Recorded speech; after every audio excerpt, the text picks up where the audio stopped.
Welcome to the Haven Hubcast, a place to learn what business leaders, owners, and professionals are doing to navigate and grow in today's market. Hear from industry experts on everything from marketing, leadership, financing, and more. Brought to you by Haven, a co-working space where you can connect, create, and get stuff done.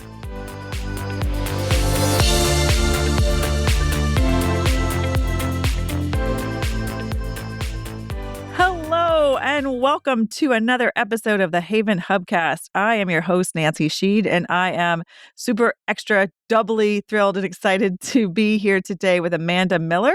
She is a certified publishing consultant with My Word Publishing. Amanda, thank you for being here.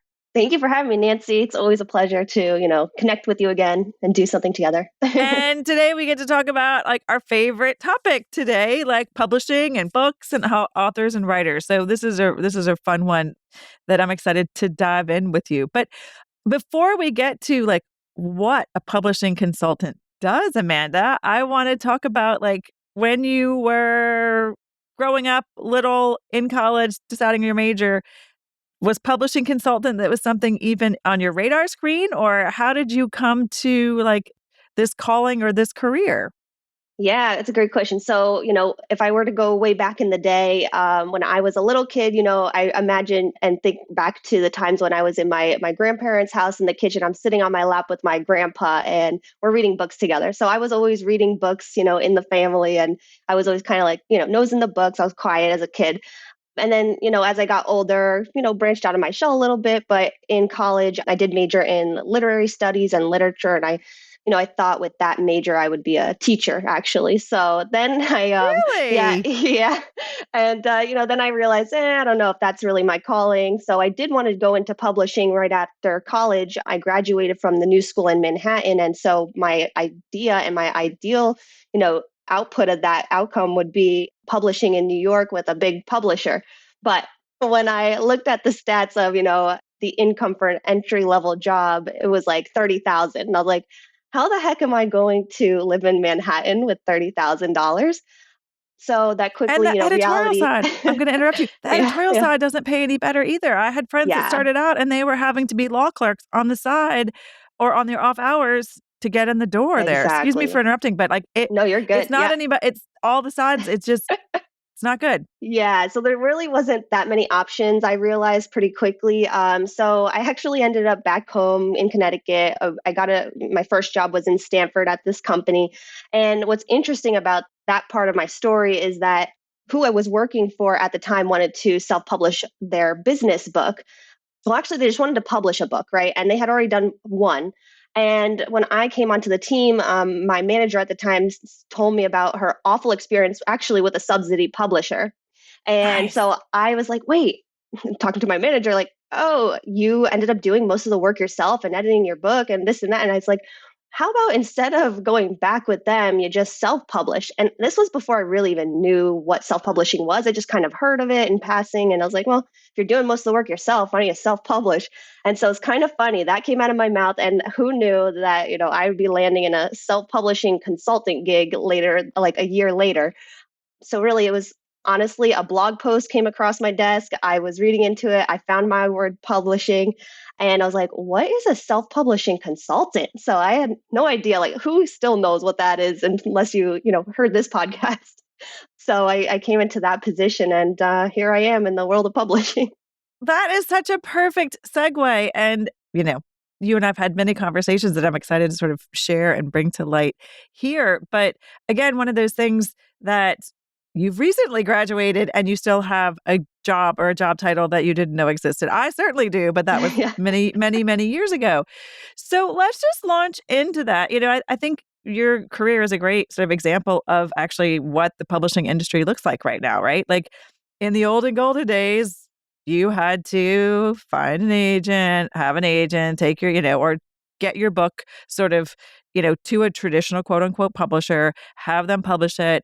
And they basically control a lot of the process. I mean, yes, it's your baby, but the publisher sort of takes over when you hand over your creative work. You do have input, but timelines, editing, a lot of the stuff becomes a give and take. I'm hesitant to use the word collaborative effort, collaborative. It depends, I think, on the publishing house and what your arrangements are. And that used to be the only way, right? Hmm. And now, as you pointed out, the other end of this very broad spectrum is self-publishing.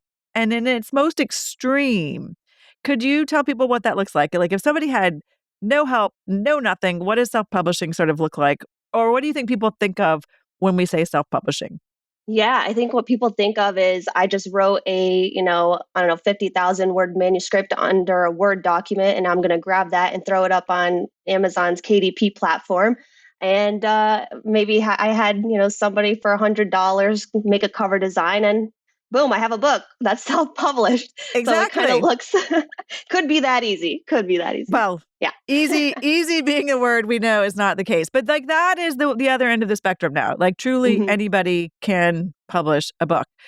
What you and I both know is the process, if you do it to yourself, is not as easy or straightforward, and the result is tricky, right? Oh, yeah. And that's exactly where my word publishing comes in. And what I do is we really filled a hole in the marketplace where authors were making a lot of costly mistakes self publishing on their own. They were maybe going to wrong publishers and, people who say they're publishers. So that's, we all have to be careful about people who say they're publishers and taking all sorts of things from you. And, sometimes they just make costly mistakes and maybe they don't get, maybe they choose a wrong editor. Like they're not really quality. And it's like, well, then you don't have a quality book. And so there's all sorts of things along the way. And what I've found, if you miss one piece along the way down the line, you're going to find out, so having a system in place and, step-by-step process really will help a self-published author. Got it. And again, so you're sort of talking about how do we like to say, like a more thoughtful, partnered based relationship in the self publishing. If you choose to go the route of self publishing, finding a partner like you to make the self publishing process easier, right? Yeah, seamless. Yeah. And then there's, if we sort of say that's at one end of the spectrum, traditional publishing is the other. In the middle is this other world of what do they call them? Hybrid publishers. Or you just mentioned, I would love for you to explain subsidy publisher. What does a subsidy publisher mean to you? A subsidy publisher can often be also known as like a vanity press. So a I lot was of the going to ask you the times, difference between that, if it was the same as a vanity yeah, a press. lot of the times what they're doing is they made a company and it's called, I don't know, Black Door Press, whatever name, and they slap that company logo on your book and say, hey, you're published. So a lot of the times what you'll see in the red flags to look out for are those packages. So like the gold package, the silver package. So they do a lot of packaging with their model. And oftentimes what you have is a lot of pretty poor vendors and not a lot of collaboration. It's more Yeah. like, I'm going to slapdash this. Here's your template cover. Yeah. It's a system. It's Yeah. very and I think you and I know what might be in a package if you are an author because we work in this industry. But can we assume when we say packages, what are all the pieces that sort of, you alluded to them earlier, but what are all the pieces that kind of go into that a aspiring author or an author who's considering self-publishing needs to consider? And I mean, we can either talk about pieces in terms of, parts of the pie or maybe players on their team. How do you break it down for them? Sure. So with subsidy publishers, I mean, yeah, their packages would probably only have, the you have your editors, a cover designer, a layout designer, and to get it published, so into distribution. Now, if you were to do something correctly, you might have more steps than that. You might have to get a manuscript review. Then you might have to go into different lines of editing. There's all sorts of types of editing to go into. It might not Mm-hmm. just be one type that you have to get into. And then you have, again, your cover designer, your layout designer, and getting into publishing and distribution. So, And you didn't mention our favorite part of marketing. and yes, marketing. Oh, You didn't all of mention our our favorite favorites. part. Yeah, well, you know what? Partly why I don't mention it is because we only do, I mean, personally, and I think all the other publishing models too, I get really weary when other publishing models say they will do your marketing for you, because they absolutely do not do your marketing for you. You can get vendors involved that will assist you in marketing, but these publishers, that's part of the thing to be aware of as authors or somebody interested in publishing a book, is people say they do their marketing for you and they'll give you all these lavish, promises, but yeah, be careful. Yeah. And I think even then at the other end of the spectrum of traditional publishing, and that's kind of where I came into this marketplace as well, is filling the hole where even traditional publishers will say there's part of marketing with their package. But a lot of the onus, a lot of the responsibility, really, regardless, no matter what in the spectrum you're in, falls on the author in terms of the marketing and the promotion and everything else. So that's a whole nother level. Like, this is where I come in and people are like, what do you mean I need somebody for PR? What do you mean I need somebody for ads? What do you mean I need somebody for social? And sometimes that can be one person, as you know. But again, there's this, I just have had, you and I've had enlightening conversations with authors where they're like, why are there so many people? And I think that goes back to probably what I'm assuming you actually ask your authors at the beginning is like, what's the reason for to answer some of those questions, we have to ask, what's the reason for publishing your book, right? Oh, definitely. I mean, and finding out someone's goals. And sometimes I have to remind them, why did you write this book? Because sometimes after such a long process, this had just happened the other day, after such a long process, you almost lose sight of why did I do this, because you're like so in the weeds and then you have to get to marketing and you feel so, oh, I'm kind of done with this almost, it's just beginning. Yes. And what are some of the things, Amanda, what are some of the reasons people do? I mean, some people literally just say, I've always wanted to write a book. But beyond that, what are some of the reasons people do tell you that they've written their books or that they come to you when they want to self-publish?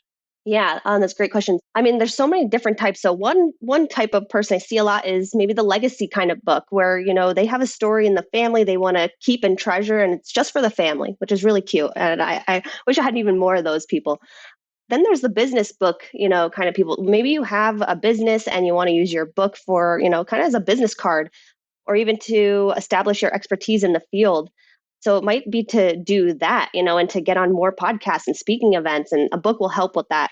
And then there's also, just people from maybe the social, sorry, I'm forgetting the term, but they want to make an impact on the world. And so they'll, they really want to have, maybe they're really not even interested in the royalties at all. They're like, just want to get this out. I want more people to be empowered. And so that might be the reason as well.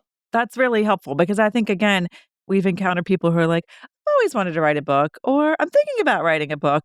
And there's much more than the sitting in a room at a desk for hours, Yeah. getting your creative juices out and into a book form. I think we are you would say, rude or gentle reminders of all the other parts of this process.